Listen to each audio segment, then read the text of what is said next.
Practice set model practice set 2। पहला इसमें से देखो, पहला क्वेश्चन है प्राथमिक गणित व मानसिक क्षमता परीक्षण। पहला 14 सेंटीमीटर वाले एक बेलनाकार पाइप के बाहरी और भीतरी पृष्ठीय क्षेत्रफल का अंतर 44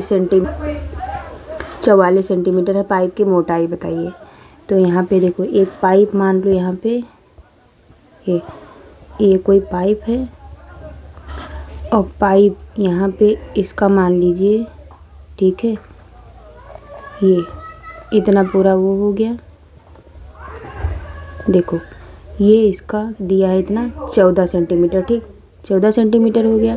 और इसको यहाँ से ये मान लो R2, ये R2 हो जाएगा और ये R1। यहाँ पे इसको मान लीजिए कि यहाँ पे दिया है कि 14 सेंटीमीटर लंबाई वाले एक बेलनाकार पाइप के बाहरी और भीतरी वक्र पृष्ठीय क्षेत्रफल का अंतर जो है 44 सेंटीमीटर है। पाइप की मोटाई। तो पहले देखो, बेलन का क्षेत्रफल क्या होता है, 2 पाई RS। तो पहले आप मान लीजिए छोटे वाले का R1 ले लीजिए और बड़े वाले का R2 ले लीजिए।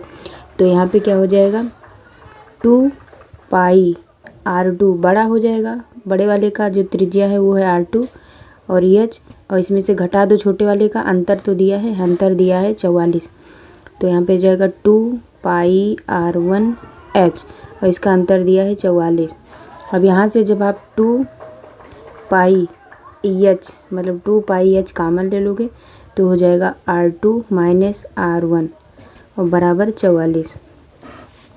अब यहाँ पे मान रख दिए 2 गुणे पाई का मान हो जाएगा 22/7 और इंटू यहाँ पे कर दीजिए 14, ठीक, EH बराबर दिया है 14 और यहाँ पे R2 माइनस R1 और इज इक्वल टू 14। अब यहाँ पे R2 माइनस देखो 7 दूनी 14, ठीक, और यहाँ पे R2 माइनस R1 निकालोगे तो जब कट जाएगा यहाँ पे 22 दूना 44 और 44 कट जाएगा तो ये आ जाएगा R2 बराबर 1/2 सेंटीमीटर, ठीक है, सेंटीमीटर। और पाइप की मोटाई कितनी हो जाएगी, 1/2 सेंटीमीटर। तो इसका आंसर हो जाएगा ये वाला, ठीक है, इसका आंसर 1/2 सेंटीमीटर आ जाएगा। दूसरा क्वेश्चन है कि यदि x की पावर 25 + 25 को x+1 से विभाजित किया जाए तो शेषफल क्या हो जाएगा।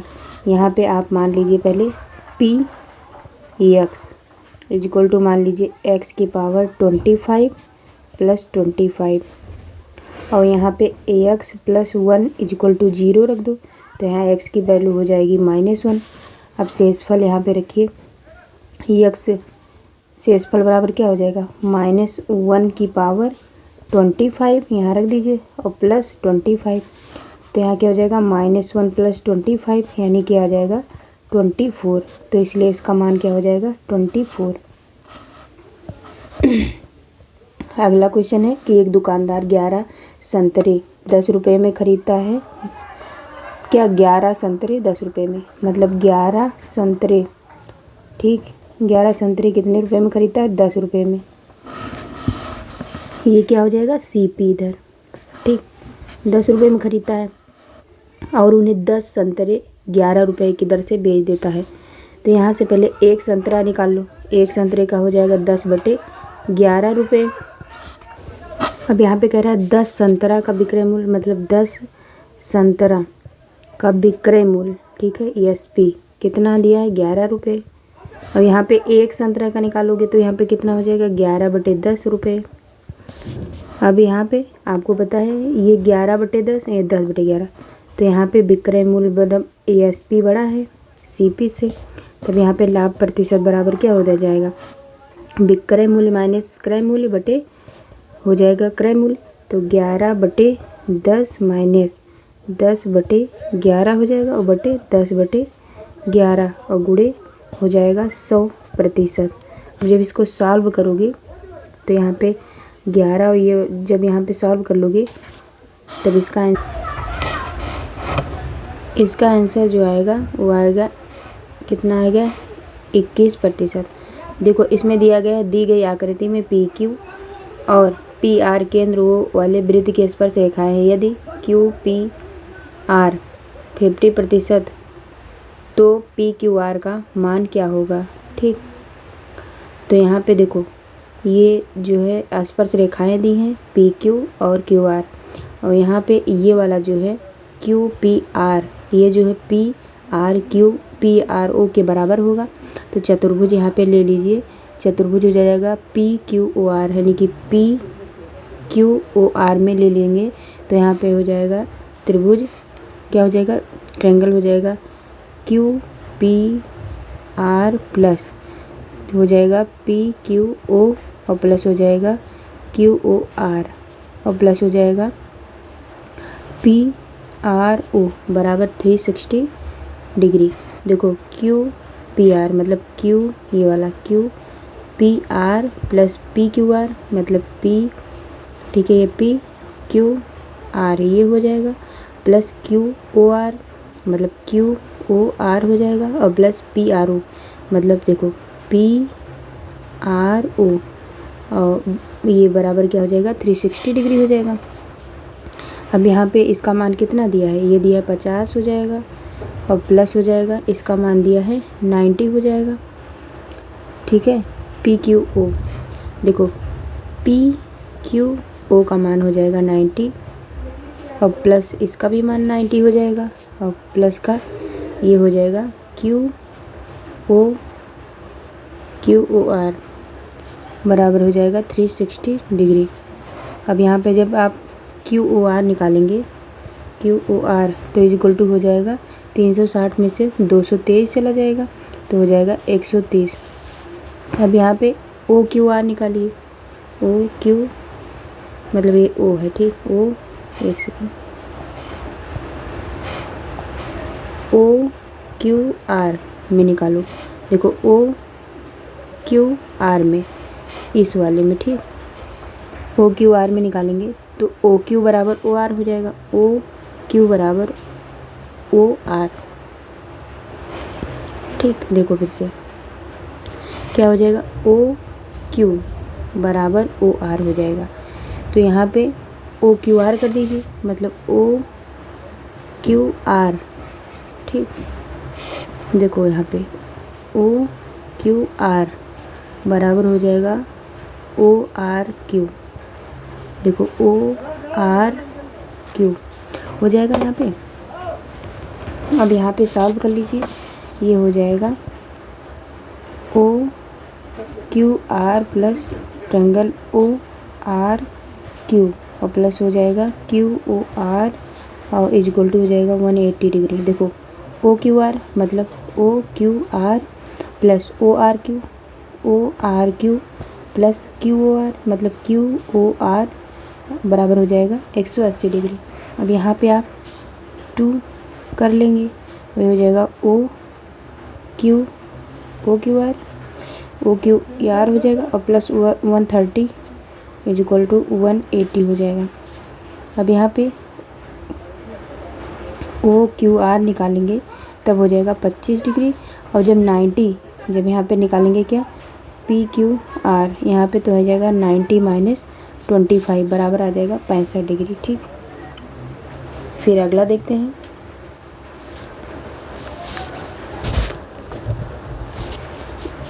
ये हो गया 65 डिग्री। ठीक, अब हम पांचवा देखते हैं।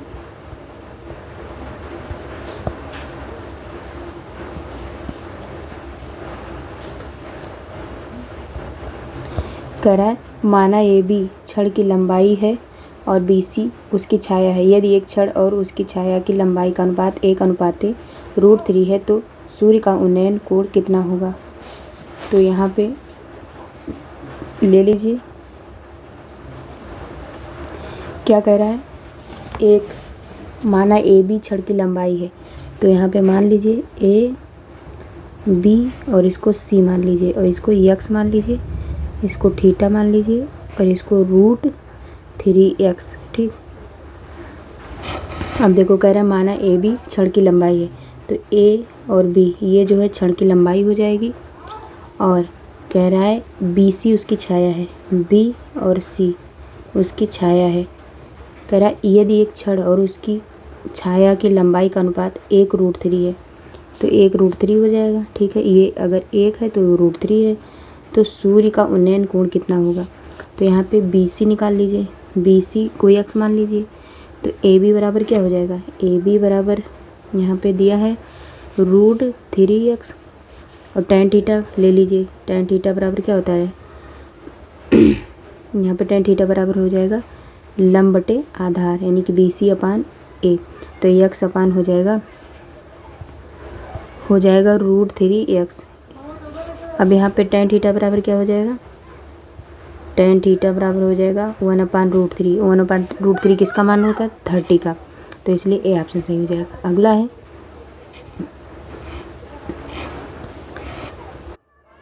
अगला है एक घन का आयतन एक घनाभ के आयतन के बराबर है जिसके किनारे 2 सेंटीमीटर, 4 सेंटीमीटर और 8 सेंटीमीटर घन के किनारे माप मतलब होगा।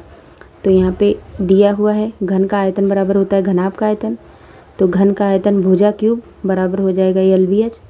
तो भुजा क्यूब यहाँ पे लिख लीजिए, मतलब भुजा क्यूब मतलब A क्यूब = हो जाएगा, कितना दिया है, 1 दिया है। कह रहा है एक घन का आयतन एक घनाभ के आयतन के बराबर है, मतलब 2 4 8 हो जाएगा, 2 × 4 × 8 हो जाएगा। जब यहाँ पे A बराबर निकालेंगे तो सब पे रूट लग जाएगा, हटा देंगे तो ये रूट लग जाएगा, तो क्या आ जाएगा टोटल निकाल के 4 दूनी 8, 8 8 64, 64 का जब आप क्यूब निकालेंगे तो आ जाएगा 4, तो घन की भुजा कितना हो जाएगा 4 सेंटीमीटर। अगला है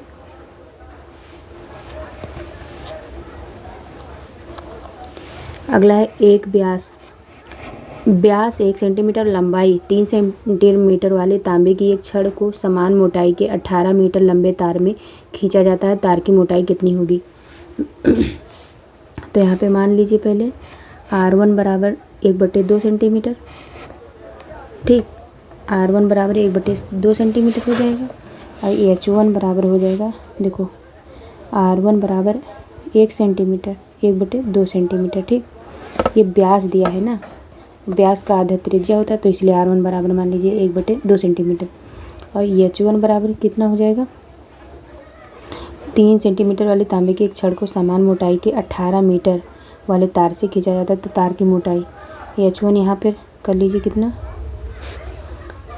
R2 आपको निकालना है। ठीक है, R2 निकालना है और H2 दिया है कितना 18 मीटर दिया है। ठीक, तो सेंटीमीटर में चेंज करोगे तो 100 से मल्टीप्लाई करा देंगे तो 1800 सेंटीमीटर हो जाएगा। अब तांबे की छड़ का आयतन बराबर तार का आयतन हो जाएगा, तो यानी कि पाई R1 स्क्वायर H1 = पाई R2 स्क्वायर H2। अब यहाँ पे पाई कट जाएगा और यहाँ पे हो जाएगा R1 मतलब 1/2 का स्क्वायर इंटू H1 कितना दिया है 8 दिया है। ठीक है, और यहाँ पे R2 का स्क्वायर कर दिया, H2 दिया है 1800। जब यहाँ से सॉल्व करेंगे तो R2 का मान आ जाएगा 1/30।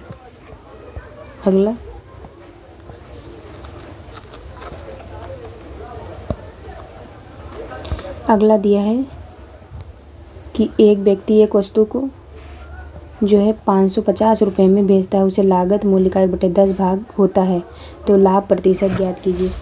तो माना वस्तु का क्रय मूल्य पहले मान लीजिए CP बराबर x रुपये, लाभ कितना हो जाएगा, लाभ हो जाएगा x/10 हो जाएगा, x/10।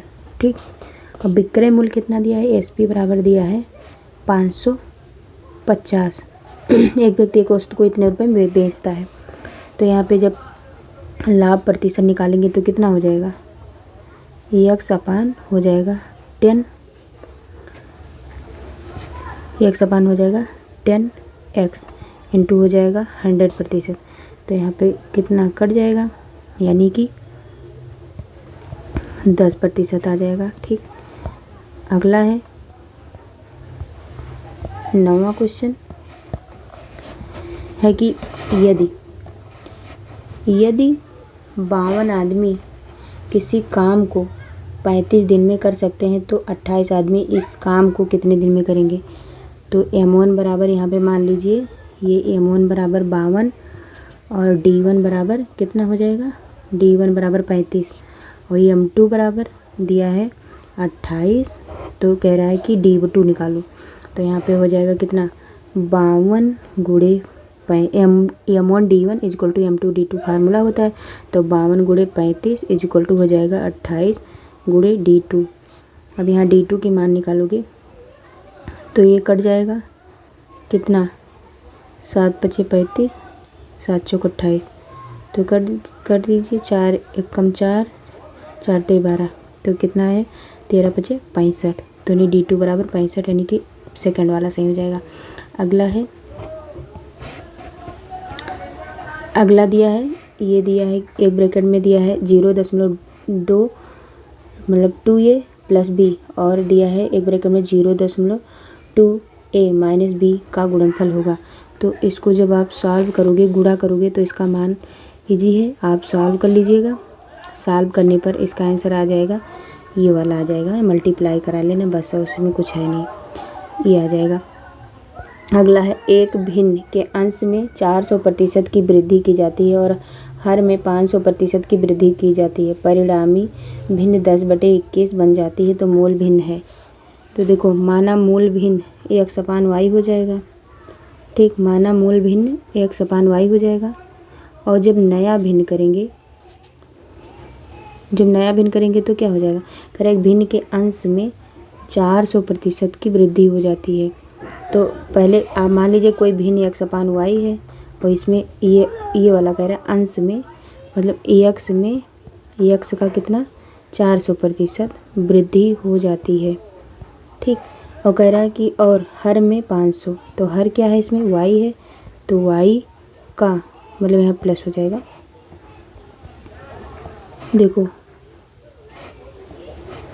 y का कह रहा है मतलब हर का कितना 500% वृद्धि हो जाती है। तो परिणामी भिन्न कितना बन जाता है 10/21, ठीक। अब इसको जब सॉल्व कर लोगे तब यहाँ इसका मान आ जाएगा 4/7। आप सॉल्व कर लीजिएगा 4/7 आ जाएगा। अगला है कह रहा है कि ये दिया है x/2, यदि x/2 + x/3 + x/4 = 13 है तो x का मान क्या होगा। तो यहाँ पे इसको जब सॉल्व करोगे तो यहाँ x की वैल्यू 12 आ जाएगी। इसका एलसीएम लोगे, इसी को सॉल्व करोगे तो x की वैल्यू 12 आ जाएगी, ठीक, बहुत ईजी है। फिर अगला है कि यदि त्रिभुज ABC कह रहा है कि AB बराबर 9 सेंटीमीटर और कह रहा है D बराबर 6.5 सेंटीमीटर, यदि DEF का परिमाप 25 सेंटीमीटर है तो ABC का परिमाप क्या होगा।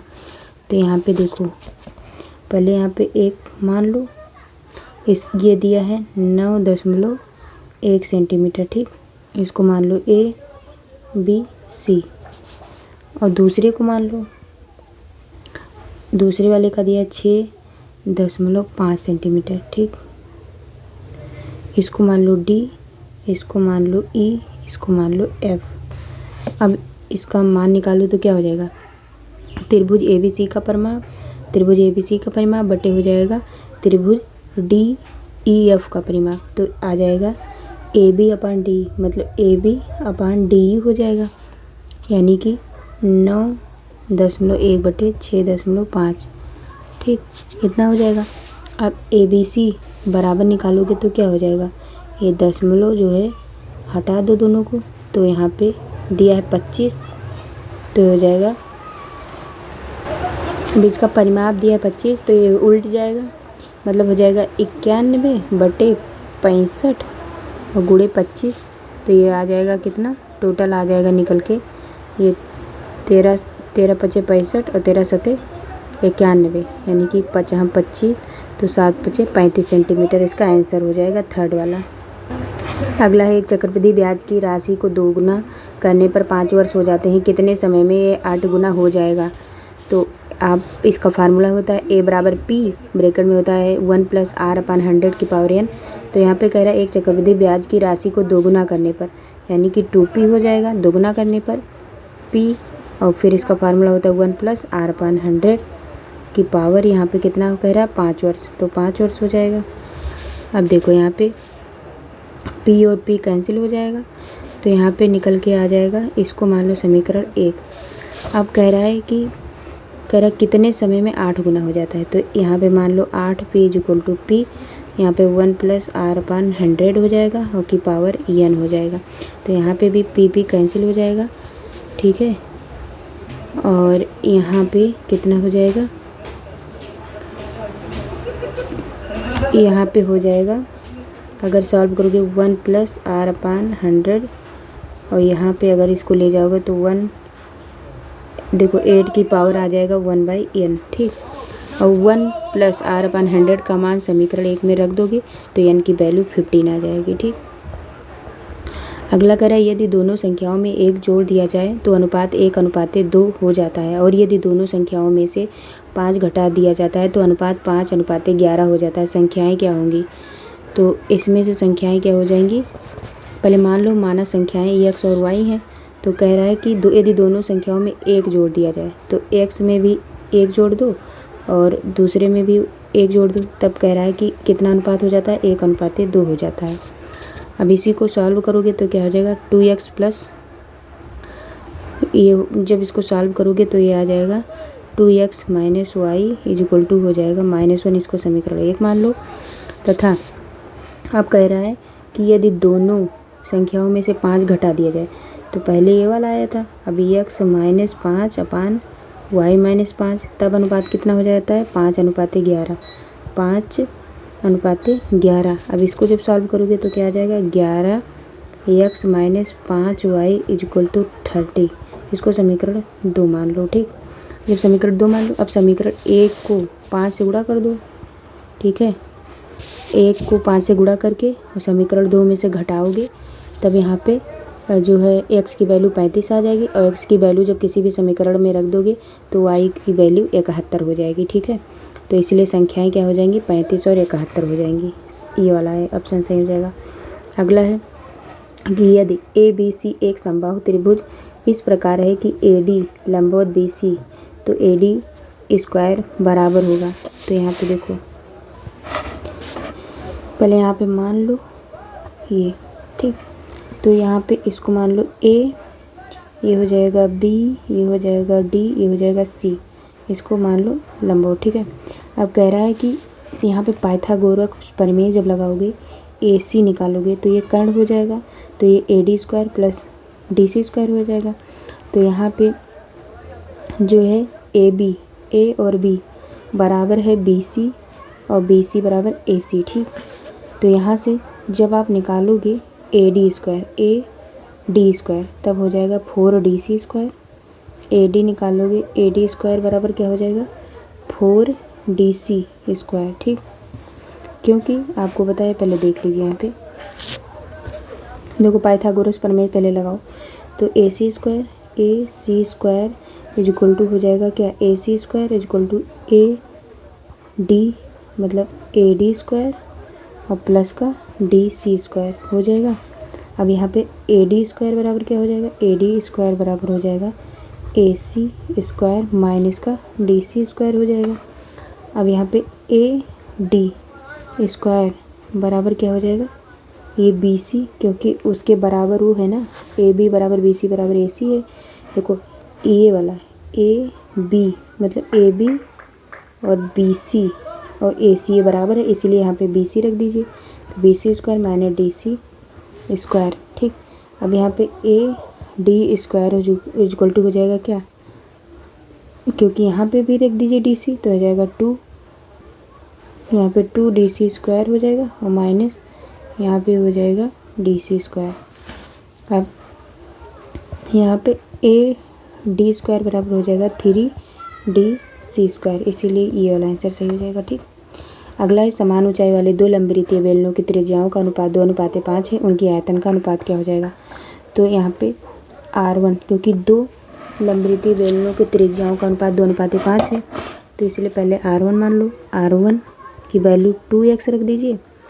वो कह रहा है समान ऊंचाई वाले दो लंबवृत्तीय बेलनों की त्रिज्याओं का अनुपात 2x और 5x मान लीजिए, तो इसका 2x हो जाएगा। और R2 का मान लीजिए 5x, ठीक। और H1 इक्वल टू H2 बराबर मान लीजिए H। अब बेलन का आयतन, पहले का आयतन बटे दूसरे का आयतन क्या हो जाएगा, ये 1/2, ये पहले वाले का है, ये दूसरे वाले का, ठीक है। तो हो जाएगा पाई R1 स्क्वायर H1 अपान हो जाएगा पाई R2 स्क्वायर H2। क्योंकि यहाँ पे क्या है, आपको पता है कि विलंब वृत्तीय बेलन का आयतन का फार्मूला होता है पाई R स्क्वायर H। तो यहाँ से सॉल्व कर दीजिए, पाई पाई कैंसिल हो जाएगा। R1 की जगह पे दिया है 2x, तो 2x का स्क्वायर इंटू H अपान हो जाएगा 5x का स्क्वायर इंटू H। अब यहाँ पे H काट दीजिए और ये हो जाएगा कितना, 2 4 x स्क्वायर अपान हो जाएगा 25 x स्क्वायर, ठीक है। अब स्क्वायर स्क्वायर कट कीजिए, 4/25 हो जाएगा, तो 4:25 आएगा। अगला है कि के किस मान के लिए -4 बहुपद x square minus x minus 2k + 2 का एक शून्य है। तो पहले मान लीजिए कि px बराबर कितना, एक्स स्क्वायर माइनस, इसको मान लीजिए x square minus x minus 2x और प्लस कर 2, ये मान लीजिए px, ठीक है। क्योंकि -4 जो है वो px का मूल है, ठीक। तो यहाँ पे रख लीजिए, p हो जाएगा यहाँ पे, ठीक है। देखो p और p, फिर यहाँ पे हो जाएगा -4 = क्या हो जाएगा, -4 इस समीकरण में रख दीजिए, -4 का स्क्वायर, फिर माइनस दिया x की जगह पे -4 और फिर माइनस यहाँ पे 2k दिया है तो 2k और प्लस का 2। अब इसको सॉल्व करो तो यहाँ पे कितना हो जाएगा, इसको सॉल्व करोगे तो यहाँ पे k की वैल्यू 9 निकल के आ जाएगी, ठीक। अगला है रूट में दिया है, इसको लगाओ। तो यहाँ पे x बराबर क्या कर लोगे, इन सबको इतने को x मान लो, तो ये x बराबर हो जाएगा 12 प्लस का x, दोनों तरफ वर्ग करोगे तो x स्क्वायर = हो जाएगा 12 प्लस x। अब यहाँ पे हो जाएगा ax स्क्वायर माइनस का x माइनस का 12 = 0। अब यहाँ से x की वैल्यू निकालोगे तो एक x की वैल्यू आएगी 4 और एक आएगी, आप निकाल लीजिएगा, इजी है। x की वैल्यू एक आएगी 4, एक आएगी -3, तो -3 संभव नहीं, इसलिए 4 वाला सही हो जाएगा, ठीक। तो ये वाला सही हो जाएगा। अगला 19 के बाद 20वां देखिए, कह रहा है कि 4 सही 29/49 का वर्गमूल क्या हो जाएगा। तो आप इसका निकाल लीजिए वर्गमूल, ठीक है। तो 49 को 4 से गुणा करके 29 जोड़ोगे तो हो जाएगा 225, क्या हो जाएगा, रूट का 225/49, और इसका ये 15 225 होता है, तो इसका 15 निकल आ जाएगा। और ये कितना हो जाएगा, 7 7 49 यानी कि 7 निकल आ जाएगा, तो हो जाएगा 15/7। अगला है, अगला देख लीजिए, कह रहा है कि यदि x बराबर 2 y बराबर 5 तो इतने का मान कितना होगा। तो कुछ नहीं, इसमें रख दो, खट से आंसर आ जाएगा। आप बहुत ईजी है, इसको लगा लीजिए। कुछ नहीं, 5 गुणे हो जाएगा, x की वैल्यू 2 इंटू y की वैल्यू 5 दिया है, माइनस y के 5 का स्क्वायर, इसी को सॉल्व करोगे तो कितना हो जाएगा, 5 दूनी 10 × 5 = 50 माइनस 50 25 बराबर 25 आंसर आ जाएगा। अगला दिया है, पढ़िए कितना दिया है। कह रहा है दी गई आकृति में कह रहा है कि कोण ABD = 55 डिग्री और कोण ACD बराबर 30 डिग्री है। यदि BAC बराबर y डिग्री और गैर प्रतिवर्त BDC बराबर x डिग्री है तो x - y का मान कितना होगा। तो यहाँ पे ये दिया है, यहाँ पे अगर एक परपेंडिकुलर यहाँ पे मान दीजिए, इसको D है और यहाँ से इसको ऐसे मिला दीजिए, ठीक। अगर इस तरह कर दीजिए तो ACD मतलब A, ठीक, ACD, ठीक, कितना बराबर हो जाएगा, क्या 30 डिग्री। और BAC अगर BAC इसकी वैल्यू मान लीजिए y, ठीक है, y डिग्री मान लीजिए, BAC इसको y मान लीजिए, ठीक। तो यहाँ पे गैर प्रतिवर्त क्या हो जाएगा, BDC यानी कि BDC ये कितना हो जाएगा, 180 डिग्री मान लीजिए इसको, ठीक। अब यहाँ पे ए बी डी मतलब ए बी डी प्लस का हो जाएगा, कितना हो जाएगा, ए सी डी और प्लस का हो जाएगा बी ए सी, ठीक। और प्लस प्रतिवर्त और क्या हो जाएगा, तो आ जाएगा डी बराबर कितना आ जाएगा, 360 आ जाएगा। अब टोटल का मतलब 360 आ जाएगा, तो यहाँ पे कितना हो जाएगा, 80 आ जाएगा, क्योंकि ए बी डी का मान 80 है, ठीक है। देख लो, फिर से लिख लो। देखो यहाँ पे दिया है ए बी डी, देखो ए वाला, ठीक। फिर से देख लो यहाँ पे, देखो A B D, A B और डी, ठीक। ये वाला ए बी डी हो गया, प्लस का कितना हो जाएगा, ए सी डी तो ए सी डी और प्लस का कितना हो जाएगा, प्लस का बी ए सी, देखो बी ए सी और प्लस प्रतिवर्त, ठीक है, इक्वल टू मतलब फिर क्या हो जाएगा, ये हो जाएगा क्या, कोड डी बराबर 60। अब यहाँ पे इतना दिया है, इसका दिया है 85, कितना दिया है, कहाँ दिया है, ये हो जाएगा 85 डिग्री प्लस का वाई, ठीक।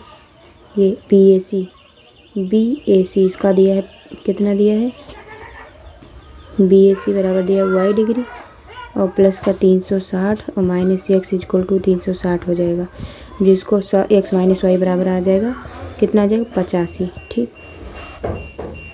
ये आ जाएगा 85।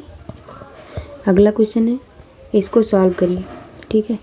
तो यहाँ पे ये इतना दिया हुआ है और जब इसको यहाँ पे ये इतना सॉल्व करोगे, इसको आप क्या लिख सकते हो, यहाँ पे अगर आप एक्स से भाग कर दो तो यहाँ कितना हो जाएगा, एक्स स्क्वायर अपन एक्स और प्लस का एक्स कट जाएगा, यानी कि आ जाएगा एक्स और प्लस का 4 आ जाएगा, ठीक।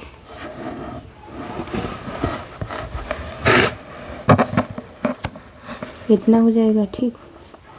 अब यहाँ से अगर x plus 1/x equal to 4 हो जाएगा और फिर यहाँ पे आ जाएगा एक्स प्लस 1/x का स्क्वायर कर दो दोनों पक्षों का, तो यहाँ से 4 का स्क्वायर हो जाएगा। अब यहाँ से अगर आप x square plus 1/x square की वैल्यू निकालोगे तो 14 आ जाएगा, ठीक। लगा लीजिएगा, इजी है।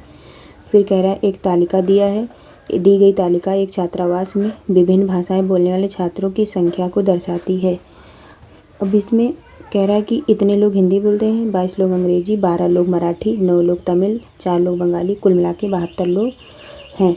अब देखो, पहले आप मान लीजिए क्या 25 कह रहा है वो कौन सी भाषा है जो छात्रावास, ठीक, कह रहा छात्रावास में रहने वाले 3 में से एक छात्र द्वारा बोली जाती है। तो देखो हिंदी बोलने वाले छात्रों की संख्या कितनी है, 25/72 हो जाएगा, हिंदी ये होगा और टोटल ये है, तो हिंदी 25/72 हो जाएगा, ठीक। हिंदी क्या हो जाएगा, 25/72। और चूँकि आपको पता है कि 25/72 ये बड़ा है किससे बड़ा है, 24/72, 24/72 से बड़ा है, योम 25/72 जो है ये बड़ा है किससे, 1/3 से, ठीक, 1/3 से। तो यहाँ पे क्या हो जाएगा, अभीष्ट भाषा हिंदी ही तो निकल के आएगी। फिर अगला देखिए, अगला कह रहा है साइन 15 का मान ज्ञात कीजिए। तो साइन 15 को आप साइन 45 - 30 कर दीजिए। तो यहाँ पे कर दीजिए साइन 15 डिग्री को आप लिख सकते हो साइन 45 माइनस का 30, ठीक। तो ये हो जाएगा साइन 45। तो इसको आप साइन ए माइनस बी के फार्मूले से खोल दीजिए, तो हो जाएगा sine 45 into cos 30 minus cos 45 और साइन हो जाएगा इंटू साइन 30। अब यहाँ पे साइन 45 का मान होता है कितना 1/√2 और इंटू √3/2 माइनस का 1/√2 और ये हो जाएगा 1/2। अब इसको सॉल्व करेंगे तो ऊपर हो जाएगा √3 माइनस का 1/2√3। इतना आंसर हो जाएगा। ठीक, अगला कह रहा है उस विकल्प का चयन करें जो तीसरे शब्द से उसी तरह मतलब संबंधित है जिस प्रकार दूसरा शब्द का पहले से संबंधित है। कह रहा है शर्ट परिधान, तो हार का क्या होगा, तो जिस प्रकार शर्ट एक प्रकार का परिधान है उसी प्रकार हार एक प्रकार का आभूषण है, इसलिए थर्ड ऑप्शन सही हो जाएगा। अगला है कह रहा है उस विकल्प का चयन करें जो दिए गए वेन आरेख का जो है सर्वोत्तम ढंग से निरूपित होता है।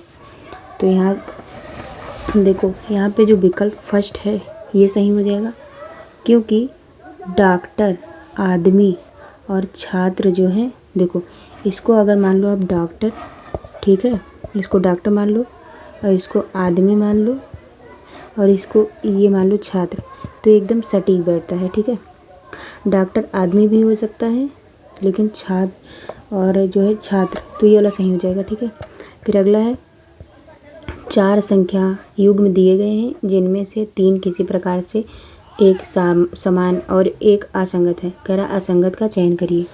तो देखो यहाँ पे पहला ऑप्शन सही हो जाएगा, क्यों, क्योंकि यहाँ पे जो 51 और 24, जब इसको आप कैसे करोगे, 51 को 5 + 1 करो तो ये हो जाएगा 5 + 1 और इसको करो 2 + 4, तो क्या आ जाएगा 5 × 1 = 6 आ जाएगा और 4 × 2 = 6, ये हो जाएगा, यानी कि LHS बराबर RHS हो जाएगा। ऐसे ही 42 और 15 का करो, कहाँ गया, देखो 42 और 15 का 4 × 2 = 6 और 5 × 1 = 6, इसका भी 6 हो जाएगा, इसका भी 6 आया, इसका भी 6 आएगा। ठीक, तो यहाँ भी LHS = RHS हो जाएगा। ऐसे 7 × 2, इसका देखो 7 × 2 कितना हो गया 9 और 5 × 4 = 9, इसका भी हो जाएगा। तो यहाँ भी 9, लेकिन जो ये वाला है 32 और 13, इसका जब करोगे तो 3 × 2 = 5 और 3 × 1 = 4, ये असंगत है, इसीलिए ये वाला ऑप्शन सही हो जाएगा। अगला है कह रहा है sign 45 + a minus cos 45 - a का मान ज्ञात कीजिए। तो इसमें भी फार्मूला लगेगा, साइन 45 + a, इसका जो फार्मूला लगा दोगे तो यहाँ पे हो जाएगा साइन 45 + a माइनस इसको कास, यहाँ पे कर दीजिए, यहाँ पे माइनस कास, यहाँ पे कर दीजिए 90 माइनस कितना कर दो 45, ये 45 है। ठीक, 45 प्लस का a, इतना कर दोगे तो यहाँ पे कितना आ जाएगा साइन, ये इतना लिखना है। ठीक है, साइन हो जाएगा 45 प्लस का a और यहाँ पे हो जाएगा माइनस साइन 45 प्लस का a। अब यहाँ पे टोटल कट जाएगा दोनों, ये माइनस में है ये प्लस में, तो 0 आ जाएगा इसका आंसर। फिर 29 के बाद अगला देखते हैं। कह रहा है किसी विशेष कूट भाषा में इतने को इतना लिखा गया है, तो कह रहा है इसका दलही को उसी कूट भाषा में क्या लिखा जाएगा। तो देखो यहाँ पे R में जब आप +2 करोगे तो यहाँ T आ जाएगा, और ऐसे ही सब में +2 करोगे, E में +2 करोगे G आ जाएगा, W में +2 करोगे Y आ जाएगा, A में +2 करोगे C आ जाएगा, R में +2 करोगे तो T आ जाएगा, I में +2 करोगे तो क्या आ जाएगा। उसी प्रकार जब D का निकालोगे, D में +2 करोगे तो F आ जाएगा, E में +2 करोगे तो G आ जाएगा, EL में +2 करोगे N आ जाएगा, H में +2 करोगे J आ जाएगा, I में +2 करोगे तो क्या आ जाएगा। ठीक, तो इसीलिए ये वाला सब सही हो जाएगा। फिर इसी तरह ये भी है कि 4 जो कह रहे समूह दिए गए हैं जिनमें से 3 किसी प्रकार से एक समान है और एक जो है असंगत है, तो कह रहा है असंगत का चयन करिए। तो देखो यहाँ पे जो ये P है, ठीक, P में +1 करोगे तो ये Q हो जाएगा, और Q में +1 करोगे तो R हो जाएगा, R में +1 करोगे तो S हो जाएगा।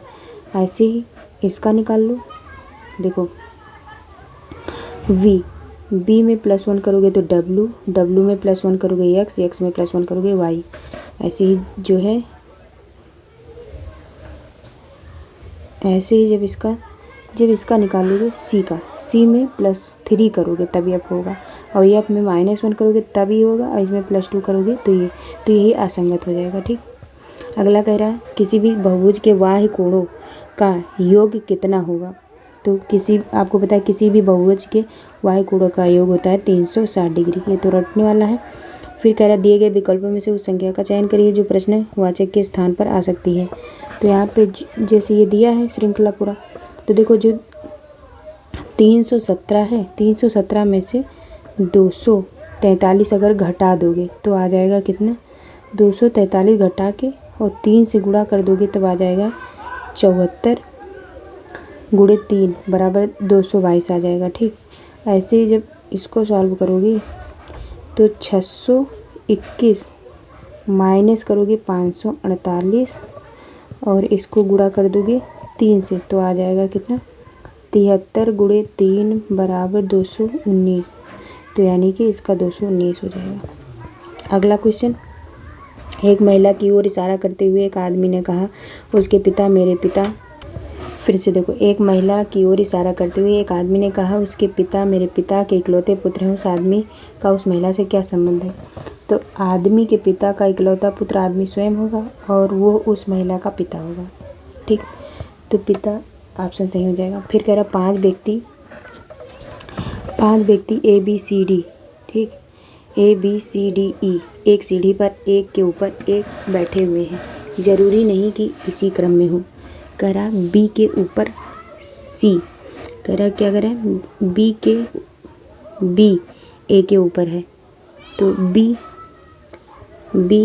ए के ऊपर है। ठीक, बी ए के ऊपर किसी स्थान पर इस तरह बैठा कि उसके मध्य में एक व्यक्ति बैठा है, इसके बीच में एक व्यक्ति बैठा है। ठीक, कि उसके मध्य में एक व्यक्ति बैठा है, ये और सी के मध्य केवल 2 व्यक्ति बैठे हैं।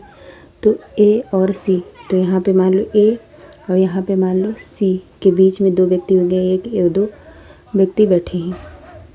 अब कह रहा है यदि सी सबसे ऊपर नहीं बैठा है, ठीक, तो यानी कि सी सबसे ऊपर नहीं बैठा तो यहाँ पे भी एक व्यक्ति होना चाहिए, नहीं बैठा है।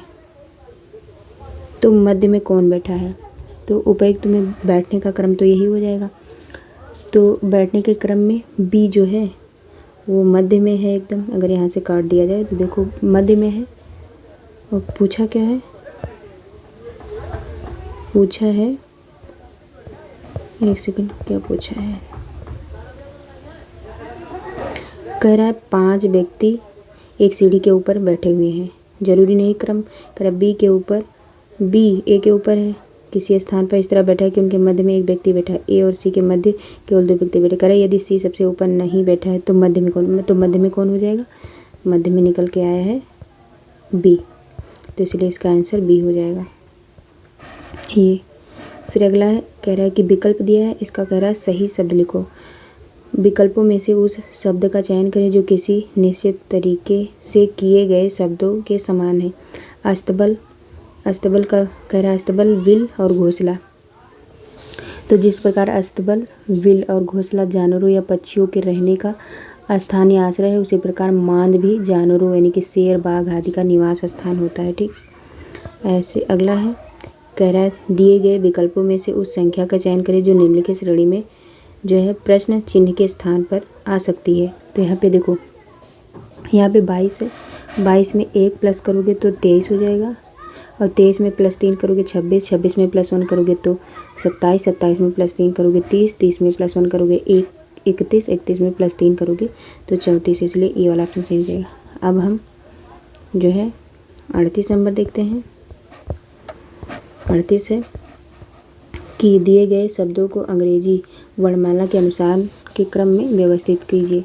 तो देखो यहाँ पे एम है, ठीक है, और यहाँ पे देखो EMILD, फिर यहाँ पे क्या है EMODERAT, फिर यहाँ पे है पहले EM वाला हो जाएगा, फिर ये हो जाएगा, फिर ये हो जाएगा, फिर ये हो जाएगा। ठीक, तो इसीलिए ऑप्शन फर्स्ट सही हो जाएगा। AB, पहले ए वाला हो जाएगा, बी वाला हो जाएगा, फिर डी वाला हो जाएगा, फिर सी, क्योंकि EM सब में है। फिर EM के बाद आई यहाँ पे आ जाएगा, आई के बाद ही ओ आता है, ओ के बाद ही जो है आर आता है, और यस बाद ही में आता है। फिर अगला है, कह रहा डी का भाई ए, डी सी का पुत्र है, बी सी का पिता है, तो ए और बी में क्या संबंध है। पहले देखो, कह रहा है ए का भाई डी है, ठीक। देखो ए का भाई डी है, इस तरह लगाओ। देखो ए का जो भाई है वो डी है, ठीक। ये इसका भाई हो गया। अब कह रहा है डी सी का पुत्र है। डी जो है पुत्र है किसका? सी का। डी सी का पुत्र है, ठीक। डी सी का पुत्र है। कह रहा है बी सी का पिता है। सी का पिता बी है, ठीक। बी पिता हो गया सी का। अब कह रहा है ए का बी से क्या संबंध है, मतलब ए का बी का क्या संबंध, मतलब इसके भाई के, मतलब ये मान लो पेरेंट्स और पेरेंट्स के पेरेंट्स, तो क्या हो जाएगा इसमें से पोता हो जाएगा ये, ठीक। पोता या नाती। फिर कह रहा है कि यक्स का मतलब ये इजी है, आप लोग लगा लीजिएगा, कुछ है नहीं। गुणे का कह रहा है कि गुणे का हो जाएगा क्या, प्लस इसका हो जाएगा। और डिवाइड का माइनस बता रहा है, डिवाइड का माइनस हो जाएगा। और प्लस का इंटू हो जाए, मतलब प्लस का इंटू हो जाएगा और माइनस का प्लस हो जाएगा। तो इसको आप जब सॉल्व करोगे तो ये हो जाएगा 10 + 4 और -4 और प्लस, मतलब डिवाइड 2 × 1, तो यहाँ पे 12 इसका आंसर आ जाएगा, ठीक। फिर कह रहा है सामान्य जागरूकता, सामान्य विज्ञान, सामाजिक विज्ञान, भारतीय राष्ट्रीय आंदोलन, भूगोल और पर्यावरण जो है हम यहाँ से शुरू करेंगे। अगला क्वेश्चन है कि राष्ट्रीय विज्ञान दिवस मनाया जाता है, तो ये मनाया जाता है 28 फरवरी को। प्रतिवर्ष 28 फरवरी को राष्ट्रीय विज्ञान दिवस मनाया जाता है। यह प्रसिद्ध वैज्ञानिक चंद्रशेखर वेंकट रमन के जन्मदिन के अवसर पर मनाया जाता है। सीवी रमन को भौतिकी के क्षेत्र में नोबेल पुरस्कार 1929 में प्रदान किया गया था।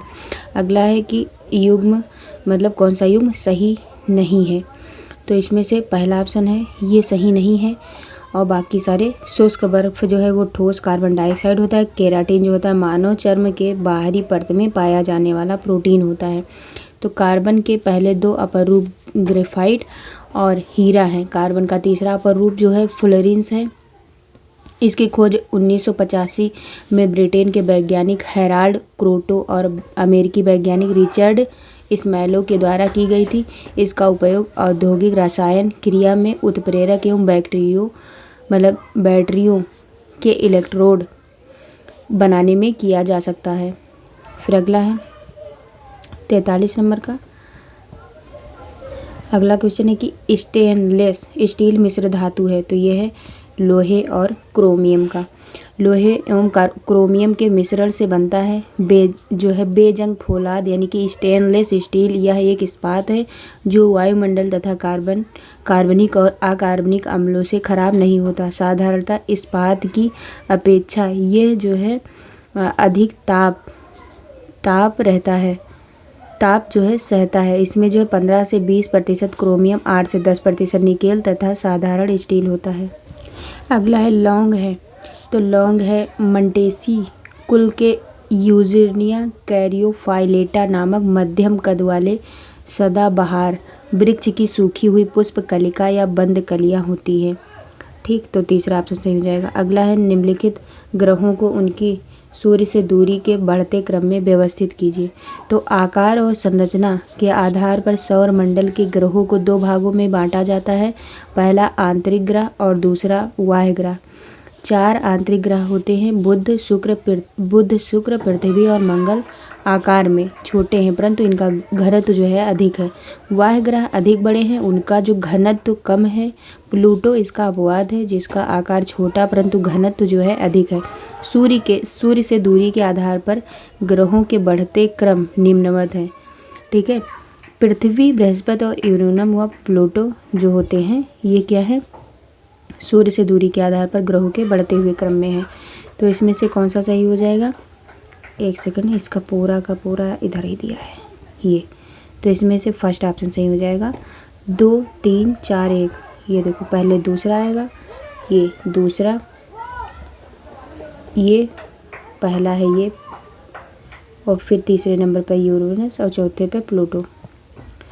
फिर अगला देखते हैं। अगला है कि निकट निकट दृष्टि दोष को ठीक किया जा सकता है? तो ये अवतल लेंस प्रयुक्त करके। निकट दृष्टि दोष से पीड़ित व्यक्ति अपने नज़दीक की वस्तुओं को तो स्पष्ट रूप से देख लेता है, लेकिन एक निश्चित दूरी से अधिक दूरी पर रखी वस्तुएं उसे स्पष्ट दिखाई नहीं देता। इस दृष्टि दोष की स्थिति में नेत्र गोलक लंबा हो जाता है। परिणाम स्वरूप इस दृष्टि दोष को दूर करने के लिए अवतल लेंस का प्रयोग किया जाता है। फिर अगला है कि माँ और शिशु के बीच गले लगना या चूमना निम्न हार्मोनों के किसके मोचन को प्रेरित करता है? तो ये है नॉरएड्रेनालिन। जो है नॉरएड्रेनालिन हार्मोन माँ और शिशु को आपस में गले लगने या चूमने के लिए प्रेरित करता है। फिर अगला क्वेश्चन है कि भौतिक परिवर्तन का एक उदाहरण है? तो उपयुक्त में से एक से अधिक, क्योंकि भौतिक परिवर्तन में पदार्थ के आणविक संरचना में बदलाव नहीं होता।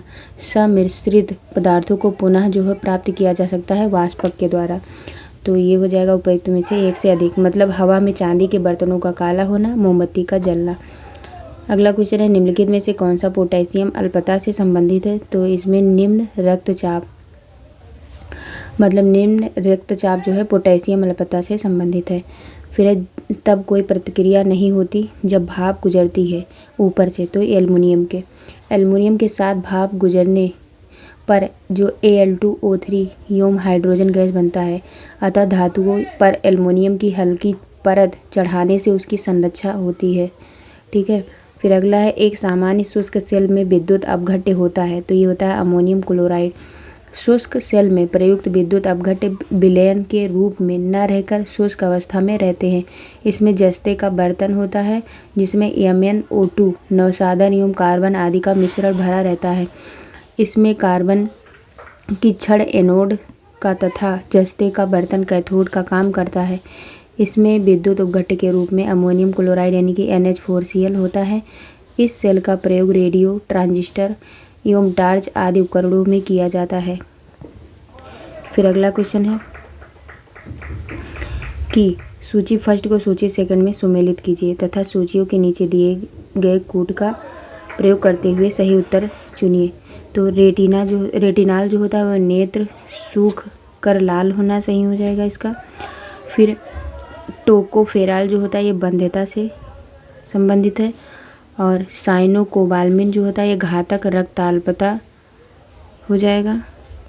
फिर ये जो है पीरिडॉक्सिन जो होता है ये मानसिक व्याधि से संबंधित हो जाएगा, इसलिए ऑप्शन नंबर 2 सही हो जाएगा। अगला है कि डायनमो का काम होता है यांत्रिक ऊर्जा को जो है वैद्युत ऊर्जा में परिवर्तित करना। डायनमो द्वारा यांत्रिक ऊर्जा को विद्युत ऊर्जा में परिवर्तित किया जाता है। यह सिद्धांत विद्युत चुंबकीय प्रेरण सिद्धांत पर आधारित है। डायनमो द्वारा DC धारा प्रवाहित होती है।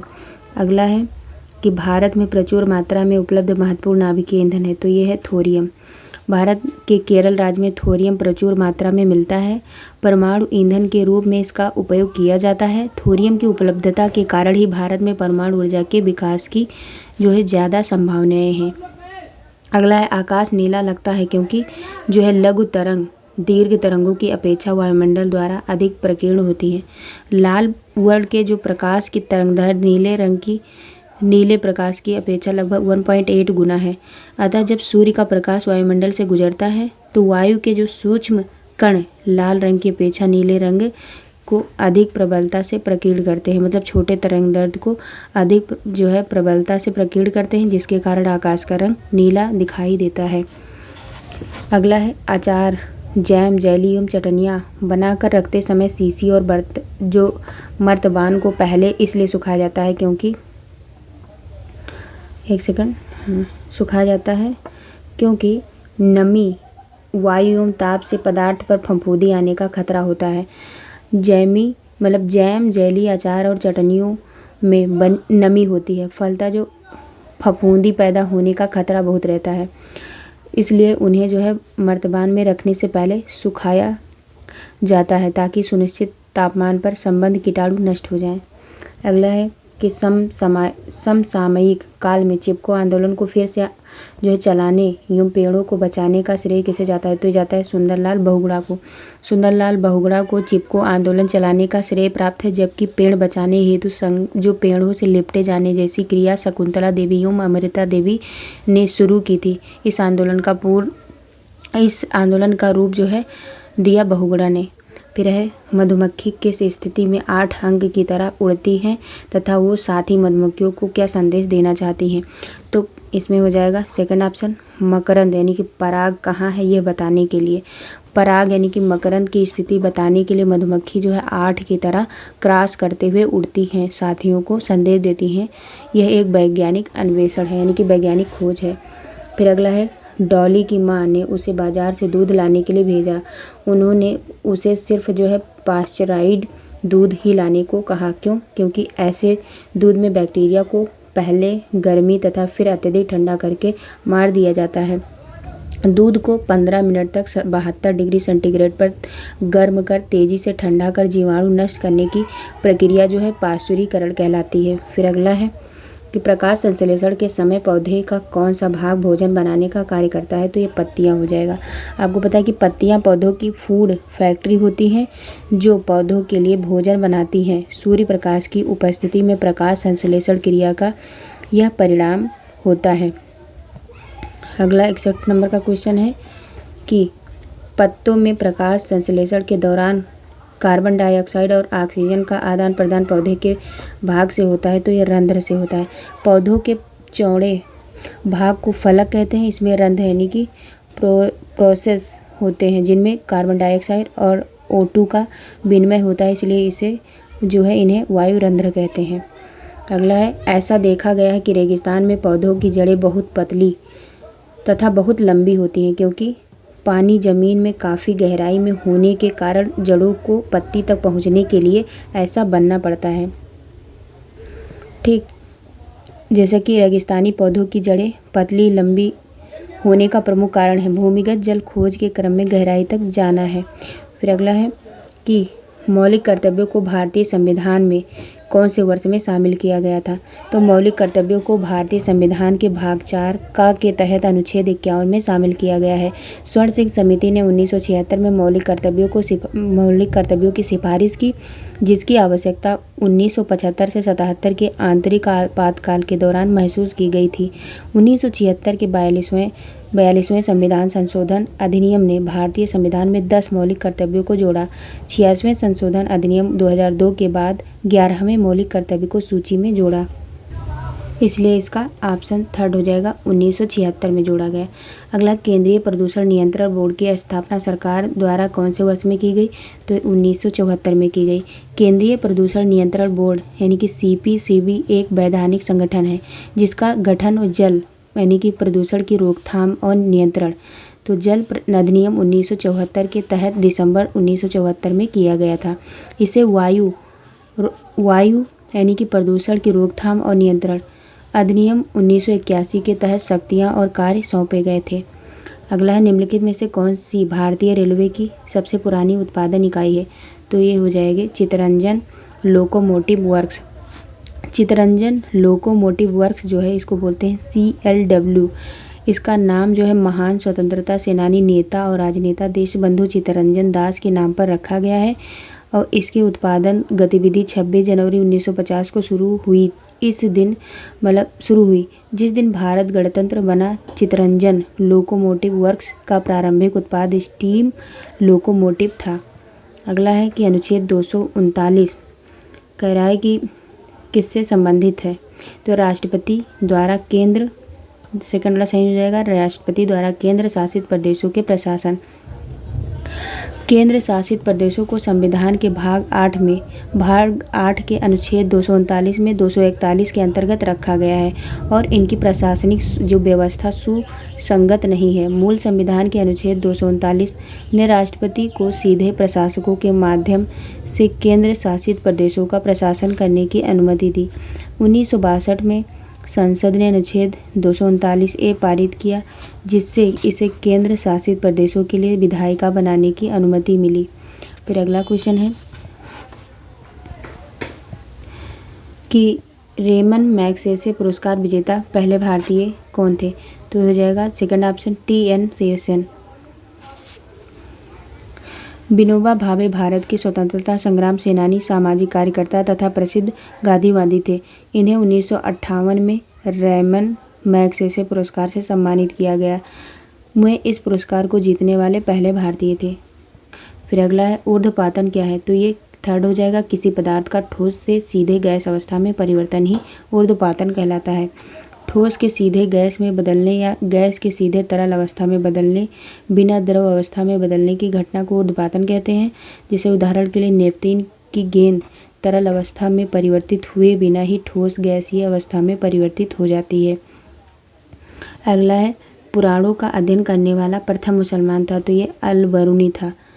अल-बरूनी जो एक फारसी विद्वान, लेखक, वैज्ञानिक तथा विचारक था। वो भारत की यात्रा पर 1017 से 20 के बीच में आया था। वो पुराणों का अध्ययन करने वाला पहला मुस्लिम था। फिर अगला है योग दर्शन के परिपादक हैं। तो ये हैं पतंजलि जी। योग दर्शन के प्रतिपादक पतंजलि जी थे तथा पूर्व मीमांसा दर्शन के प्रतिपादक जो वो थे जैमिनी थे। अद्वैत दर्शन के जो प्रतिपादक वो शंकराचार्य जी थे, जबकि न्याय दर्शन के प्रतिपादक गौतम जी थे। अगला है सोमेश्वर श्रेणी का विस्तार बिहार के किस जिले में है? तो ये पश्चिमी चंपारण में है। सोमेश्वर श्रेणी का विस्तार पश्चिमी चंपारण जिले में है, जिसकी सर्वोच्च चोटी जो है वो फोर्म सोमेश्वर यानी कि 880 मीटर ऊंची है, लगभग 2884 फीट। इस क्षेत्र में सोमेश्वर, भिखना, ठोरी, कापन तथा हरहा प्रमुख दर्रे हैं, जिससे भारत और नेपाल के बीच संपर्क मार्ग बनता है। अगला देव समाज का संस्थापक निम्नलिखित में से कौन था? तो ये था शिव नारायण अग्निहोत्री। देव समाज की स्थापना फरवरी 1887 ईस्वी में शिव नारायण अग्निहोत्री ने की थी। उनके जन्म को उत्तर प्रदेश के अकबरपुर में हुआ था। फिर हम अगला देखते 73। करा बिहार की सबसे प्राचीन परियोजना है? तो यह है सोन परियोजना। सोन नहर प्रणाली भारत की प्राचीन नहर प्रणाली में से एक है। यह 1874 ईस्वी में परिचालन में है। इस परियोजना के तहत सोन बैराज, पूर्वी एवं पश्चिमी लिंक नहर तथा 2 नहर सिंचाई परियोजनाएं निर्मित की गई। इस परियोजना से लाभान्वित जिलों में निम्न प्रमुख अरवल, कैमूर, गया, औरंगाबाद, रोहतास जनपद जो है जहानाबाद इत्यादि हैं। तो ये हो जाएगा। अगला है कौटिल्य महामंत्री थे किसके? सम्राट चंद्रगुप्त मौर्य जी के। कौटिल्य चंद्रगुप्त मौर्य के महामंत्री थे। उन्होंने अर्थशास्त्र नामक पुस्तक की रचना भी की थी। उनका अन्य नाम था विष्णुगुप्त और चाणक्य। फिर अगला है कि गुप्त काल में किसने आयुर्विज्ञान विषय की रचना की थी? तो सुश्रुत ने।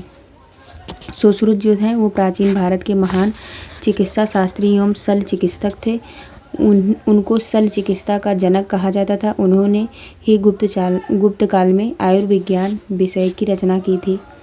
अगला केंद्रीय स्वास्थ्य एवं परिवार कल्याण मंत्रालय द्वारा 24 नवंबर 2021 को प्रकाशित राष्ट्रीय परिवार सर्वेक्षण 5 के अनुसार बिहार के लिंग अनुपात में काफ़ी अच्छा सुधार हुआ जो है ये 2015-16 में से बढ़कर 2020-22 में हो गया था। तो ये होता 1062 से 1062 और कितना 2020 और 22 में जो है 1090 हो गया था। 2015-16 में ये जो है 1062 था और 2020-22 में जो है 1090।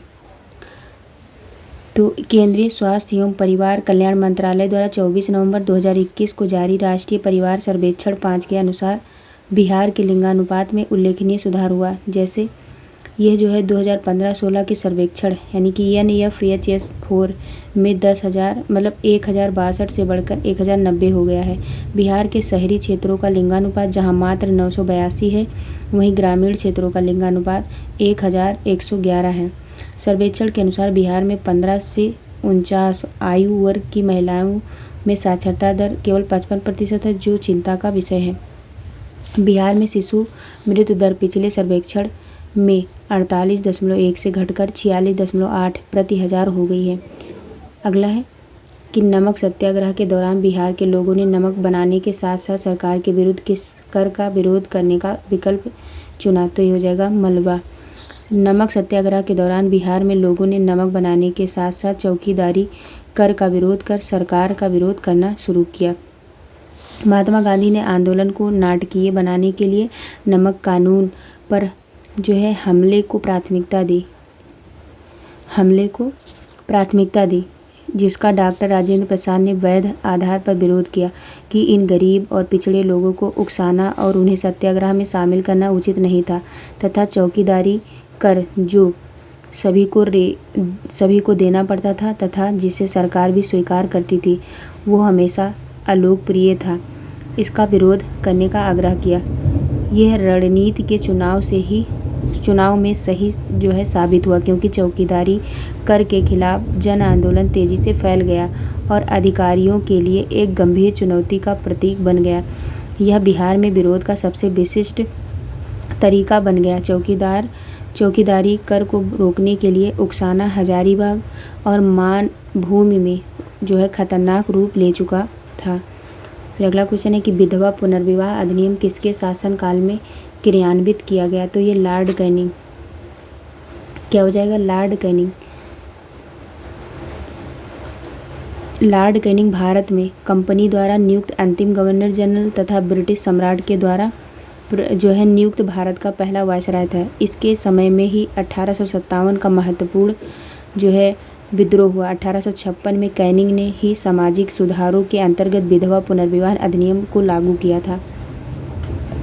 अगला है कि गुप्तकालीन रजत मुद्राओं का नाम किसने दिया था? तो ये दिया था रूपक ने।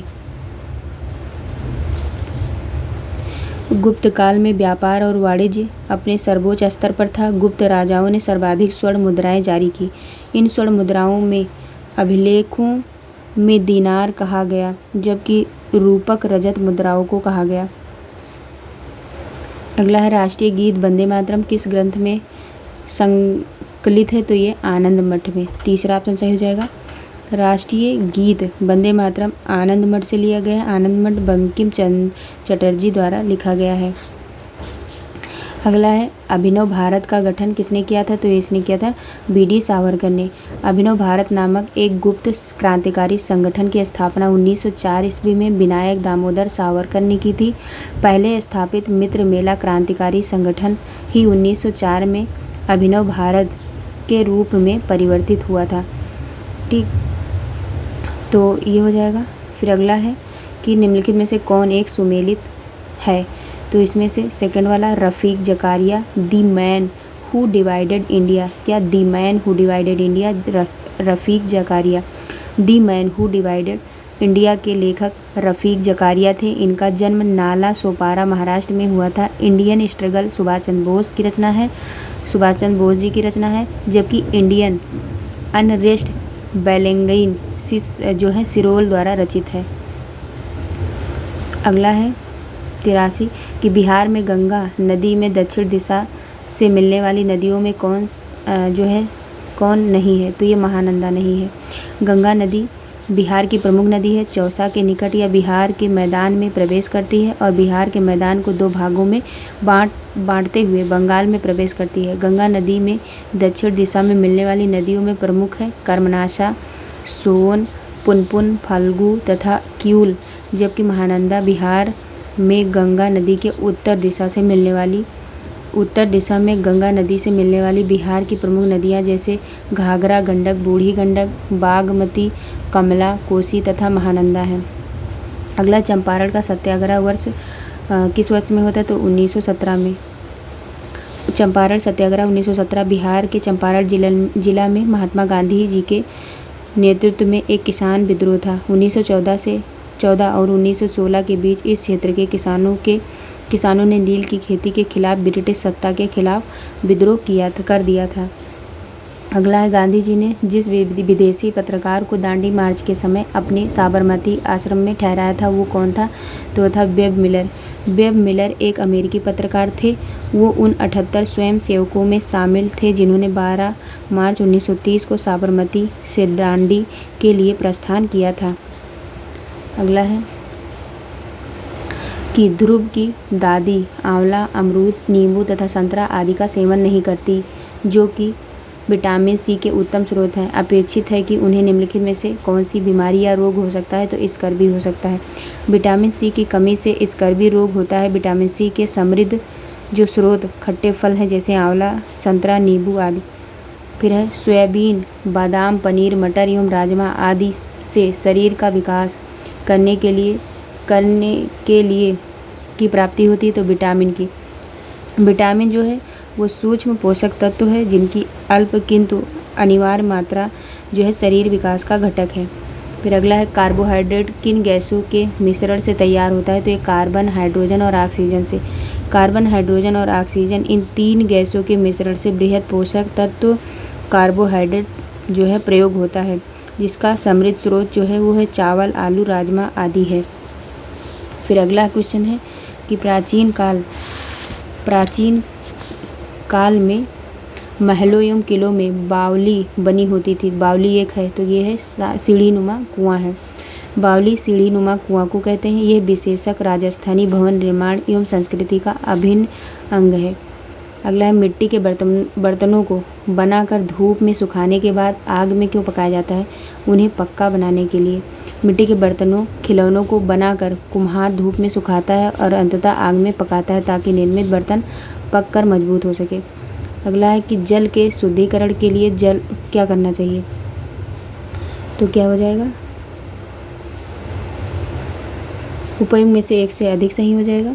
जल के शुद्धिकरण के लिए क्या करना चाहिए, जो है जल को उबालना भी चाहिए, जल को फिल्टर या छानना भी चाहिए, जल में क्लोरीन की गोलियां भी डालनी चाहिए, इसलिए एक से अधिक सही हो जाएगा। अगला है किसने भारतीय राष्ट्रीय कांग्रेस पर प्रार्थना, याचना तथा विरोध की राजनीति करने का आरोप लगाया था, तो किसने लगाया था, बाल गंगाधर तिलक जी ने। तो बाल गंगाधर तिलक जी के अनुसार अच्छी विदेशी सरकार की अपेक्षा हीन स्वदेशी सरकार ज़्यादा अच्छी है। तिलक जी ने कांग्रेस पर प्रार्थना, याचना तथा विरोध की राजनीति करने का आरोप लगाया था। साथ ही गणपति उत्सव एवं शिवाजी उत्सव की शुरुआत कर भारतीयों में राष्ट्रीय चेतना के प्रसार की दिशा में महत्वपूर्ण भूमिका भी निभाई थी। अगला है निम्नलिखित में से कौन कैबिनेट मिशन 1946 का सदस्य नहीं था, तो ये लॉर्ड बेवेल नहीं था। 1946 में भारतीय संविधान सभा की स्थापना हेतु भारतीयों से विचार विमर्श के लिए कैबिनेट मिशन को भारत भेजने की घोषणा की गई। इस शिष्टमंडल के सदस्य एक थे स्टेफोर्ड क्रिप्स जो अध्यक्ष थे, और एक थे पैथिक लॉरेंस और एक कौन थे, AB अलेक्जेंडर। ये 24 मार्च 1946 को कैबिनेट मिशन दिल्ली पहुंचा था, तीनों मिलके, और ये जो है 19 मई 1946 को इस मिशन ने अपनी रिपोर्ट जो है प्रस्तुत की थी। कब, 16 मई 1946 को। अगला है 1940 में संचालित व्यक्तिगत सत्याग्रह आंदोलन में प्रथम सत्याग्रही कौन थे, तो ये थे विनोबा भावे जी। भारत के तत्कालीन वायसराय लॉर्ड लिनलिथगो ने द्वितीय विश्व युद्ध में भारत के शामिल होने की घोषणा की। इस युद्ध नीति के खिलाफ महात्मा गांधी जी ने 1940 में अहिंसात्मक व्यक्तिगत सत्याग्रह आरंभ किया। इसमें गांधी जी द्वारा चुना हुआ सत्याग्रही पूर्व निर्धारित स्थान पर भाषण देकर अपनी गिरफ्तारी देता था। व्यक्तिगत सत्याग्रह के पहले सत्याग्रही जो थे वो विनोबा भावे थे। उनका मूल नाम विनायक नरहरि भावे था। व्यक्तिगत सत्याग्रह के दूसरे सत्याग्रही जो है जवाहरलाल नेहरू व तीसरे सत्याग्रही जो थे वो ब्रह्मदत्त थे। लग कह रहा कि क्या ऊर्जा निम्नलिखित में से क्या ऊर्जा का एक गैर पारंपरिक स्रोत है, तो यह है पवन ऊर्जा। गैर पारंपरिक स्रोतों को ऊर्जा के नवीकरणीय स्रोतों के रूप में भी जाना जाता है। ऊर्जा के गैर पारंपरिक स्रोतों के उदाहरणों में जैसे सौर ऊर्जा, जैव ऊर्जा, ज्वारीय ऊर्जा और पवन ऊर्जा शामिल है। निम्नलिखित में से कौन चौरी चौरा कांड की वास्तविक तिथि है, तो यह है 5 फरवरी 1922। देवरिया जिला के उत्तर प्रदेश के देवरिया जिले के चौरा चौरी नामक स्थान पर 5 फरवरी 1922 को पुलिस ने जबरन एक जुलूस को रोकना चाहा। परिणाम स्वरूप जनता ने क्रोध में आकर थाने में आग लगा दी, जिसके कारण थानेदार व 21 सिपाहियों की मृत्यु हो गई। इस घटना से गांधी जी स्तब्ध रह गए और 12 फरवरी 1922 को उन्होंने असहयोग आंदोलन स्थगित कर दिया। अगला एक साप्ताहिक के रूप में यंग इंडिया का शुभारंभ किया था, तो ये किया था होम रूल पार्टी ने। एक साप्ताहिक के रूप में यंग इंडिया का प्रकाशन होम रूल लीग ने शुरू किया था। इसकी राजधानी एनी बेसेंट ने की थी। अगला है कि अगर भारत के राष्ट्रपति के चुनाव में कोई विवाद है तो उस विवाद को सौंपा जा सकता है, तो भारत के सर्वोच्च न्यायालय को। अगला है, पहले इसका एक्सप्लेनेशन देख लीजिए। राष्ट्रपति के निर्वाचन में किसी प्रकार का विवाद होने पर भारत के सर्वोच्च न्यायालय को इसे समाधान करने के लिए संविधान द्वारा शक्तियाँ प्राप्त हैं। इस संबंध में ये मूल, विशेष और अंतिम व्यवस्थापक है। अनुच्छेद 71 के तहत सर्वोच्च न्यायालय का जो है बी निश्चय अंतिम होगा। अगला है कि भारतीय संविधान भारत के राष्ट्रपति को अधिकार नहीं देता, तो नहीं देता, राज्यों के मुख्यमंत्री की नियुक्ति का अधिकार नहीं देता, बाकी देता है, मतलब प्रधानमंत्री की नियुक्ति का देता है, रक्षा बलों का सर्वोच्च कमांडर होने का देता है, लेकिन ये मुख्यमंत्री को नियुक्ति का नहीं देता है, राज्यों का। भारतीय संविधान में मुख्यमंत्री की नियुक्ति हेतु राज्यपाल अनुच्छेद 164 में मतलब अधिकृत है, ना कि भारत के राष्ट्रपति में। फिर भारतीय संविधान की प्रस्तावना में जिन आदर्शों एवं उद्देश्यों की रूपरेखा दी गई है उनकी आगे व्याख्या दी गई है, तो इसमें कौन सा सही हो जाएगा? मूल अधिकारों, राज्यों की नीति निर्देशक सिद्धांतों एवं मौलिक कर्तव्यों के अध्यायों में। इसमें हो जाएगा भारतीय संविधान की प्रस्तावना में जिन आदर्शों एवं उद्देश्यों की रूपरेखा दी गई उनकी व्याख्या मूल अधिकारों, राज्य के नीति निर्देशक तत्वों एवं मौलिक कर्तव्यों के अध्यायों में की गई है। अगला है भारतीय संविधान के लिए प्रथम संशोधन विधेयक है, तो ये है 1951 में। 1951 में प्रथम संविधान संशोधन विधेयक लाया गया, जिसमें संपत्ति अधिग्रहण, भूमि सुधार, न्यायिक समीक्षा जैसे विषयों को शामिल किया गया था। कौन सा एक संवैधानिक संशोधन मौलिक कर्तव्यों से संबंधित है? तो ये 44वां हो जाएगा। 42वें संविधान संशोधन के द्वारा स्वर्ण सिंह समिति की सिफारिश पर संविधान में 10 मौलिक कर्तव्यों का समावेश किया गया। 44वें संविधान संशोधन के द्वारा संपत्ति के अधिकार को मूल अधिकार से जो है निश्चित किया गया। सरकारों द्वारा शुल्क एवं कर लगाने का अधिकार संविधान के किस अनुसूची में उल्लिखित है? तो ये हो जाएगा 7वीं अनुसूची।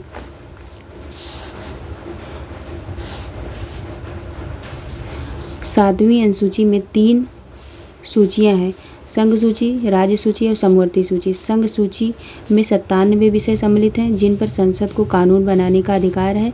राज्य सूची में 66 विषय हैं जिन पर राज्य विधानमंडल को कानून बनाने का पूरा अधिकार है। समवर्ती सूची में 47 विषय हैं जिन पर संसद तथा राज्य विधानमंडल दोनों कानून बना सकते हैं, लेकिन विवाद की स्थिति में केंद्र का कानून ही मान्य होगा।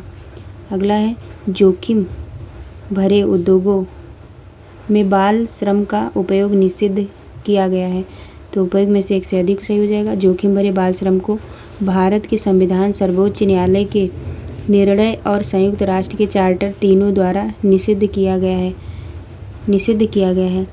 मतलब ये भारत के संविधान द्वारा और 10 दिसंबर 1996 के सर्वोच्च न्यायालय के निर्णय द्वारा, संयुक्त राष्ट्र के चार्टर द्वारा।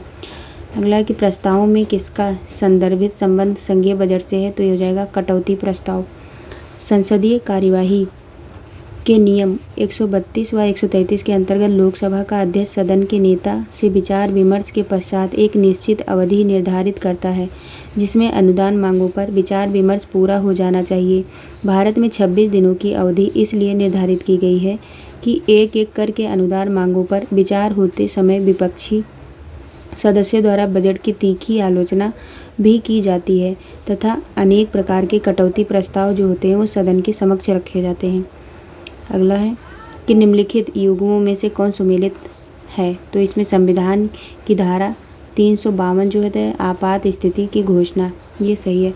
तो संविधान के अनुच्छेद 352 के अंतर्गत यदि मंत्रिमंडल के निर्णय की लिखित सूचना प्राप्त होने के बाद राष्ट्रपति को यह एहसास हो जाता है कि ऐसे गंभीर आपात विद्यमान है जिससे युद्ध व बाह्य आक्रमण या सशस्त्र विद्रोह से भारत अथवा उसके किसी भाग की सुरक्षा संकट में है, तो वो समूचे भारत या किसी भाग के बारे में भाग के बारे में आपात की घोषणा कर सकता है। फिर है कि काली मुद्रा क्या है, तो ये अवैध आय है जिस पर आयकर नहीं दिया जाता। मतलब काली मुद्रा से तात्पर्य ऐसी मुद्रा से है जिस पर आयकर नहीं दिया गया होता। यह अवैध रूप से उपार्जित ऐसी आय है जिसे प्रायः उत्पादक क्षेत्रों में न लगाकर उच्च उपभोग के लिए प्रयोग किया जाता है। काली मुद्रा भारत की अर्थव्यवस्था की दृष्टि से एक समस्या है। फिर भारत में राज्यों के अवस्थापना सुधार के लिए ऋण एवं अनुदान निम्नलिखित में से किस एक संस्था द्वारा दिए गए हैं, तो ये हो जाएगा विश्व बैंक। फर्स्ट वाला ऑप्शन सही हो जाएगा।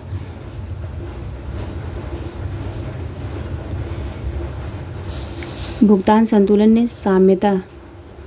साम्यता तथा अंतर्राष्ट्रीय व्यापार के स्वतंत्र विकास हेतु दीर्घकालीन पूंजी विनियोग को विश्व बैंक प्रोत्साहित करता है, जिससे सदस्य देशों की उत्पादकता में वृद्धि हो और मानव शक्ति की स्थिति एवं जीवन स्तर जो है अधिक उन्नत हो। अगला है भारत के निम्नलिखित में से किस राज्य में पद यानी भद्रकाली मंदिर में किया जाने वाला एक धार्मिक नृत्य स्वरूप है, तो ये हो जाएगा केरल। पद यानी केरल में पंबा नदी के तट पर स्थित भद्रकाली मंदिरों में की जाने वाली एक अनुष्ठानिक नृत्य कला है। पदयानी नृत्य एक पारंपरिक नृत्य का रूप है जिसमें मुखौटा या कोलम पहनकर विभिन्न चरणों और आंदोलनों की आवश्यकता होती है। फिर निम्नलिखित में से कौन सा एक पारिस्थितिकी तंत्र पृथ्वी के सर्वाधिक क्षेत्र पर फैला हुआ है, तो ये हो जाएगा सामुद्रिक। जलमंडल से आशय पृथ्वी की उस परत से है जो पृथ्वी की सतह पर महासागरों, झीलों, नदियों और अन्य जलाशयों के रूप में फैली है। इस मंडल के कारण ही पृथ्वी पर जीवन संभव बना हुआ है। पृथ्वी की क्षेत्र के 71% भाग पर इसका विस्तार है। सामुद्रिक पारिस्थितिकी तंत्र पृथ्वी के सर्वाधिक क्षेत्र पर फैला हुआ है।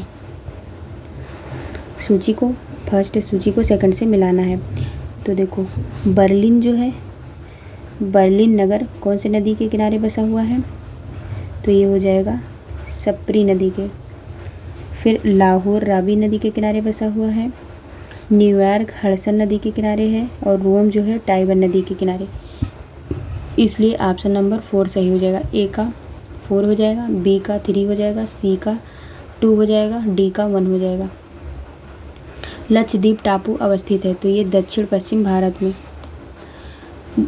लक्षद्वीप भारत के दक्षिण पश्चिम में अवस्थित है। यह द्वीप ये भारत के दक्षिण और पश्चिम में अवस्थित है। यह द्वीप जो है, यह द्वीप समूह अरब सागर में अवस्थित है। इसमें कुल 36 द्वीप है जिसमें केवल 10 द्वीपों पर आबादी है और इसकी राजधानी जो है वो कावरती है जो इसी द्वीप पर स्थित है। फिर संयुक्त राज्य अमेरिका में सिलिकॉन वैली अवस्थित है कहाँ, तो ये कैलिफोर्निया में। कैलिफोर्निया अमेरिका के पश्चिमी तट पर स्थित एक राज्य है जिसकी राजधानी सैक्रामेंटो है। कैलिफोर्निया में सिलिकॉन वैली अवस्थित है। फिर एक कुल्लू घाटी जिन पर्वत श्रेणियों के बीच अवस्थित है वे हैं, तो ये हैं धौलाधर तथा पीर पंजाल। कुल्लू हिमाचल प्रदेश का एक शहर है। कुल्लू घाटी को पहले जो है कुलंजबीड कहा जाता था, जिसका शाब्दिक अर्थ है इसके आगे की दुनिया का अंत। यह धौलाधार और पीर पंजाल श्रेणियों के मध्य स्थित है। अगला है भारत में कहवा का सबसे बड़ा उत्पादक है, तो ये कर्नाटक, केरल और तमिलनाडु भारत में प्रमुख कहवा उत्पादक क्षेत्र हैं। इसके लिए गर्म एवं आर्द्र जलवायु 20 डिग्री सेल्सियस से 27 डिग्री सेल्सियस तापमान 150 सेंटीमीटर से 250 सेंटीमीटर वर्षा की आवश्यकता होती है। ये क्षेत्र कर्नाटक में जो है वारावदून की पहाड़ियों और तमिलनाडु के नीलगिरी पर पाए जाते हैं। अरेबिक किस्म का कहवा भारत में अधिकांश उत्पन्न होता है। देश में कहवा का सर्वाधिक उत्पादन कर्नाटक में होता है। अगला है नगरों में, निम्नलिखित नगरों में से कौन कर्क रेखा के निकटतम दूरी पर स्थित है, तो ये उज्जैन। इसमें जितने ऑप्शन दिए हैं उसके अकॉर्डिंग शहर में कर्क रेखा के सबसे नज़दीक उज्जैन स्थित है, उज्जैन ही स्थित है। ठीक है। फिर है निम्नलिखित में से कौन ओजोन परत की क्षीणता के लिए उत्तरदायी नहीं है, तो नाइट्रस ऑक्साइड नहीं है, बाकी सारे हैं। यानी कि प्रशीतकों में प्रयुक्त होने वाला CFC 12 विलायक के रूप में प्रयुक्त मेथिल क्लोरोफॉर्म। ओजोन की क्षीणता के लिए सबसे ज़्यादा उत्तरदायी गैस जो है CFC12 है। क्लोरोफॉर्म है जो हैलान यानी कि 1211 भी ओजोन को नुकसान पहुंचाती है, जबकि नाइट्रस ऑक्साइड जिसे लाफिंग गैस भी कहा जाता है, इसका प्रयोग चिकित्सा जगत में ज़्यादा होता है। यह ओजोन को किसी भी प्रकार से नुकसान नहीं पहुंचाता है। अगला है, भारत में सर्वाधिक जैव विविधता पाई जाती है, तो ये शांत घाटी में पाई जाती है। शांत घाटी अपनी जैव विविधता के लिए प्रसिद्ध है। यह केरल में स्थित है, लेकिन यह आजकल पर्यावरणीय समस्याओं से जूझ रहा है, जिसके कारण जैव विविधता के लिए खतरा उत्पन्न हो गया है। अगला है, कह रहा है कि महिलाओं की एक पत्रिका वामबोधिनी पत्रिका के संपादक हैं, तो ये हैं उमेश चंद्र दत्ता। वामबोधिनी पत्रिका 1863 ईस्वी में उमेश चंद्र दत्ता द्वारा संपादित एक मासिक पत्रिका थी। उन्होंने कुछ अन्य युवा ब्रह्मो कार्यकर्ताओं के साथ जो है 1863 ईस्वी में वामबोधिनी सभा की स्थापना की। इसका घोषित उद्देश्य बंगाली गृहिणियों को शिक्षित करना और उनके लिए उपयुक्त पुस्तकों और पत्रिकाओं को प्रकाशित करना था। अगला है, निम्नलिखित में सही सुमेलित कीजिए, तो इसमें से सेकंड हो जाएगा। कंवर झील पक्षी अभयारण्य बेगूसराय में है। ठीक। गोगाव्हील झील कटिहार जिले में स्थित है। यह झील बिहार के बड़े नमभूमि क्षेत्र में से एक है। यहाँ कैस्पियन सागर और साइबेरियाई क्षेत्र में प्रवासी पक्षी आते हैं। कंवर झील पक्षी अभयारण्य बेगूसराय जिले में स्थित है, जबकि बरैला झील वैशाली तथा नागी पक्षी अभयारण्य जमुई जिले में स्थित है। तो ये रहा संपूर्ण सेकंड मॉडल प्रैक्टिस सेट। जय हिंद, जय भारत। अगर आप लोग को ये वीडियो अच्छा लगता है तो सब्सक्राइब कर लीजिए और लाइक कर दीजिए।